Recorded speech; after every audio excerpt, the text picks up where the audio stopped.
Hey everyone, Josh here. Today I'm looking at the new MD-80 pedestal and I'm going to go through two new additions here. The stabilizer computer for takeoff and the dial flap system.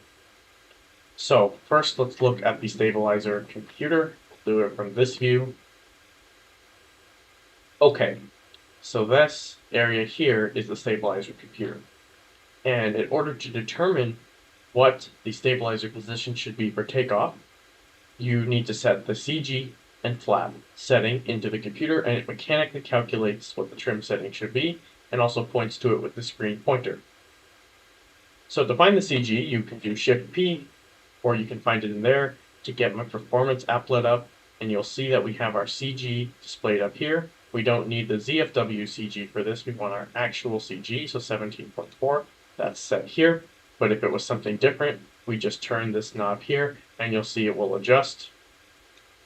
And then we set our takeoff flap setting. Usually it's flaps 11, but of course if we chose something different with the dial flap, we can set that, and it will go all the way down to 0. Okay, let's put this back on 11. It's pretty simple. You just dial this in, and then you set your trim setting to whatever this green is pointing to and what this indicator here is displaying, and then your trim setting will be correct for takeoff. I should note that the V-speeds computed in here do change based on your selected flap setting, so remember to set that correctly if you don't use flaps 11 for takeoff. Now we're going to move on to the dial flap system. So this system here is different from the MD-11. If you've flown the MD-11, you may know that you usually keep the selector here at 15. And this is because the MD-11's dial flap range is from 10 to 25 degrees, and it has fixed detents at the up retract setting 0, 28, 35, and 50. In the MD-80, there are fixed detents at up retract 0, 11, 15, 28, and 40, but the dial flap range goes through these fixed detents. It goes from 0 all the way to 24. So because of that, the dial flap system works quite differently. Now this is an older airplane, so I guess you can say the MD-11's is newer and simplified, but you get the idea. So right now you can see it says stow here, and this is because it is currently stowed. The dial flap is not in use, and this means that when we move our flap lever, you can see it moves through the fixed detents.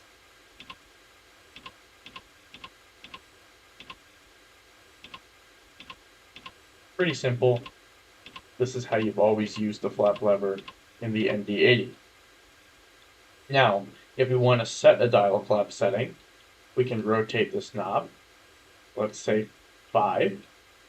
Now it's going to create a new detent in between 0 and 11 for the lever to fall into. So let's see that. There.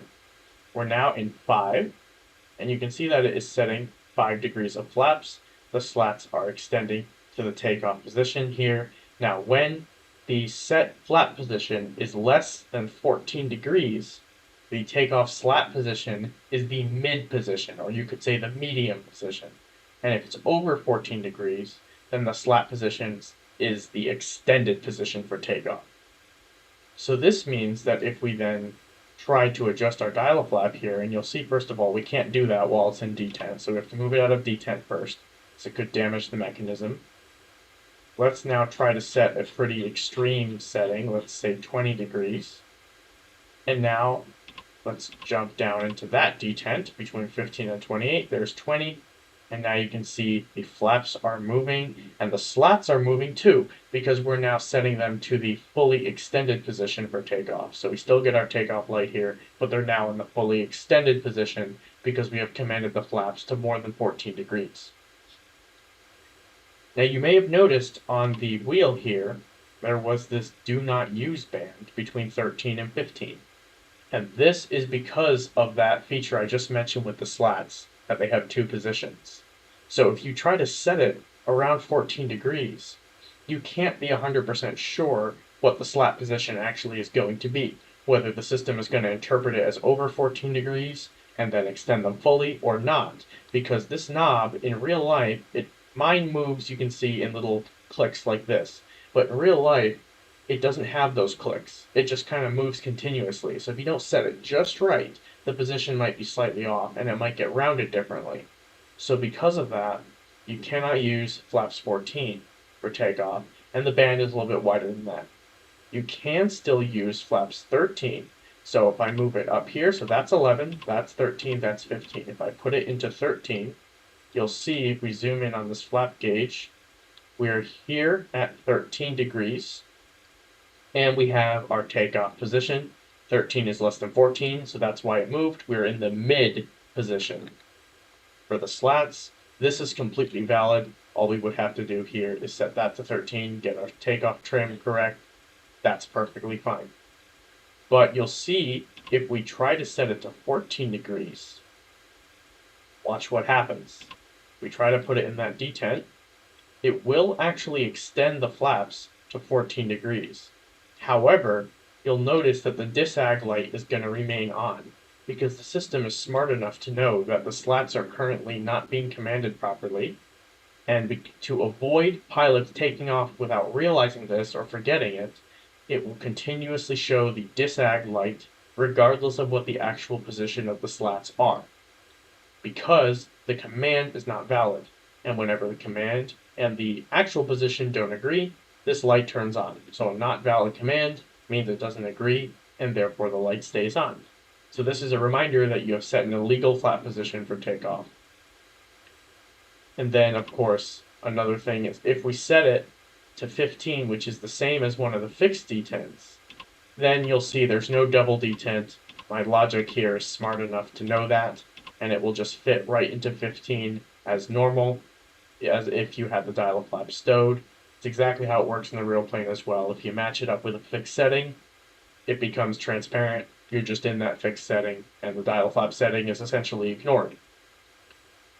And of course, if you want to be simpler, you don't want to do this, and you just want things to be the way that they were, all we have to do is restow the dial flap all the way down until it's pointed at this dashed line here, the stow shown here, and now we've stowed the dial flap, and now our lever moves like it did before we even messed around with any of the dial flap nonsense.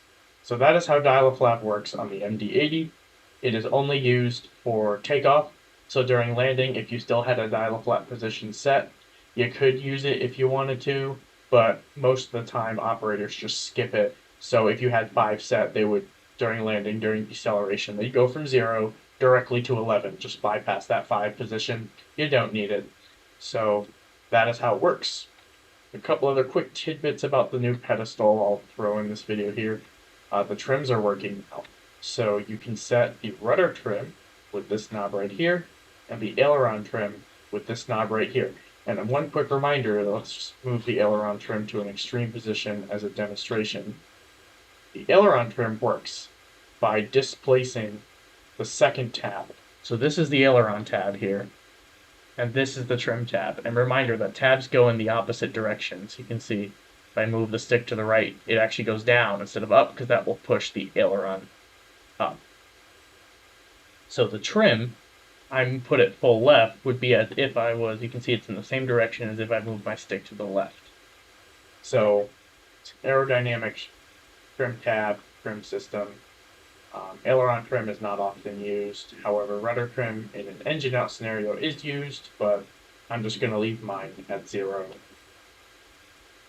We also have working radios here, an ADF, and a working transponder. PMS does not yet work. It will not work for some time. I'm probably not going to do this until I get VNAV working in the MD-11, because this is really just a much older and simpler version of VNAV. So something to come in the future, but not yet implemented. There's a couple other small things I still have to do, like there's no alternate trim system here.